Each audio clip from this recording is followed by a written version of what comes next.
Those injuries, you tell me, how's things shaping up with Leon and people like that? Yeah, look, Clark has had a bit of a setback, obviously came off in the game. We're waiting on the full prognosis of that, but it doesn't look too good. So he's in today, I think, Big Leon, so we'll have a chat with him today. We'll obviously have a little bit more information and then we'll make a call from there, but it looks like a bit of a long term as opposed to a short term. So that's a real blow. You know, we only got 45 minutes from him, he scored a goal, and then 30 odd minutes where he looked lively, and 70 minutes, and he's going to miss a significant period of time by the looks of it. So yeah, really disappointed there. Sammy Nick, we had an initial scan which showed he didn't have a break, but obviously he's got a severe bone bruise, and so probably going to put him for a better part of a month, because if you don't, you get stress fractures and stuff like that. So another bit of disappointing news. Anthony Jacola's had an injection in his Achilles, that's settling down, he's on the way back. Trevor Clark the same. So yeah, no real good news on the injury front, but again, that's part and parcel of it. You know, you have to be adaptable over the course of a season, and you know, the squad will be fully utilised in these moments. Yeah, particularly up front, you got the sort of, with Leon and Brett Pittman, two players who can sort of naturally play that central position. Does it mean you're going to have to try and fit square pegs in round holes a little bit? Yeah, most probably. You know, we knew we were short anyway with the window closing. You know, obviously when you're taking 36-year-old free agents, it's a risk, it's a gamble, and you know, Brett kind of in the same boat. You know, you do want 23, 24, 25, 26-year-olds, but they tend to cost you know, a significant amount more than the boys who were on free transfers. So we tried our best to get best available. Obviously losing Brandon was tough because it was quite late in the window, and as I said at the time, it was always going to be a risk because of, you know, the scarcity of that type of player in the marketplace. Clarkey came in and scored. You're thinking, okay, you know, we've got a focal point now to build the attack around, and then, you know, 30 minutes into his first start, he obviously has to come out of the game injured. So that is football, and Leyton Orient won't feel sorry for us.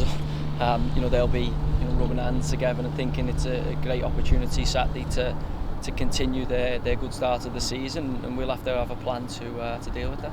I'm interested from a coaching point of view. Does that mean that you look to try and get the best available fit from the squad you've got, or do you look at the system and think, okay, well, maybe we'll try and change it a bit to suit what I've got in the building? Yeah, you have to be adaptable. You know, that's the nature of the job. So we'll have to come up with some different solutions to, you know, give ourselves a good opportunity of winning the game on Saturday. It probably wasn't, you know, what we envisaged it being when the window closed, and you know, you think you've got components and you've got to get them right. But also, as we know, you know, football is a forever moving, very random game, and you know, the best or the most people who have the most longevity are the ones who are adaptable, and you know, it is survival of the most adaptable. People often think Charles Darwin's theory was survival of the fittest. It never was. It was survival of the most adaptable, and so we're going to have to adapt. Starting this weekend, Leyton Orient, again, a team that perhaps weren't massively fancied at the start of the season, but certainly got off to a very good start. Yeah, lost a few key components. I think the boy who scored against us, Johnson, for Mansfield opening day, was one of theirs. We tracked a couple of coming out of theirs who ended up going into League One and obviously not into League Two. And you know, when Kenny was appointed, and I've coached against Kenny many times and known him a long time, he's obviously worked together at Manchester City. You know, they're going to be organised, you know, they're going to be difficult to play against, and you know, it's no surprise to me that they've started in the manner that they have. You know, somebody who knows the division, somebody who's got a lot of coaching experience, and you know, they've made a good fist of the opening gambit, and certainly are one of the teams to catch in the division. And while your away form is not what you would want it to be, at home it's been okay, and I guess it just puts that little bit more pressure on those home games to keep picking up the points you have. I just think every game brings with it pressure, especially when you're us. You know, we want to win every game. We put ourselves under enormous amount of pressure to try and win games of football, and you know, the home form, you know, certainly in the last 3 games, I don't think we've conceded a goal there, and we must continue that. You know, we've got a real one of the early pace setters in the division coming.